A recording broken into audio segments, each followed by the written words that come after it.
Delhi airport की travel advisory जारी, कुछ उड़ानों पर असर संभव। यात्रियों के लिए विशेष चेतावनी। दिल्ली के इंदिरा गांधी अंतर्राष्ट्रीय हवाई अड्डे ने यात्रियों के लिए एक विशेष ट्रैवल एडवाइजरी जारी की है। इस एडवाइजरी में बताया गया है कि वर्तमान में हवाई अड्डे की सभी सेवाएं सामान्य रूप से जारी हैं, लेकिन कुछ उड़ानों के समय में बदलाव हो सकता है। यात्रियों को सलाह दी गई है कि वे अपनी एयरलाइन से जुड़ी जानकारी समय समय पर जांचते रहें। हवाई क्षेत्र की बढ़ी निगरानी और सुरक्षा जांच का असर।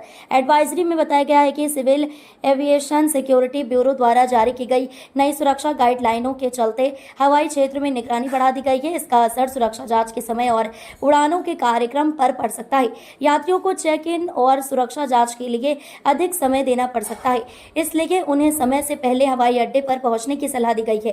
पाकिस्तान के साथ तनाव और उड़ानों पर प्रभाव।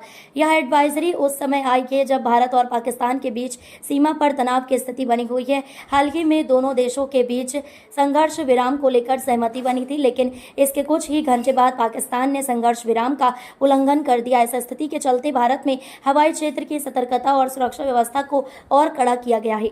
यात्रियों से सहयोग की अपील। एयरपोर्ट प्रबंधन ने यात्रियों से अपील की है कि वे सुरक्षा कर्मियों और एयरलाइन स्टाफ को पूरा सहयोग दें। उन्हें अपने सामान की सही पैकिंग करनी चाहिए और निर्धारित नियमों का पालन करना चाहिए। यात्रियों को सलाह दी गई है कि वे चेक इन समय और बोर्डिंग प्रक्रिया को लेकर लापरवाही न बरतें और समय पर हवाई अड्डे पहुंचें। केवल आधिकारिक जानकारी पर भरोसा करें। एडवाइजरी में यात्रियों से यह भी कहा गया है कि वे केवल आधिकारिक स्रोतों से ही उड़ानों की जानकारी प्राप्त करें। किसी भी प्रकार की अफवाह या सोशल मीडिया पर प्रसारित अनौपचारिक सूचनाओं पर भरोसा न करें। दिल्ली एयरपोर्ट अथॉरिटी ने स्पष्ट किया है कि यात्रियों को एयरलाइंस या एयरपोर्ट की वेबसाइट पर उपलब्ध जानकारी के आधार पर ही अपनी यात्रा की योजना बनानी चाहिए। भारत ने पाकिस्तान पर संघर्ष विराम उल्लंघन का आरोप लगाया।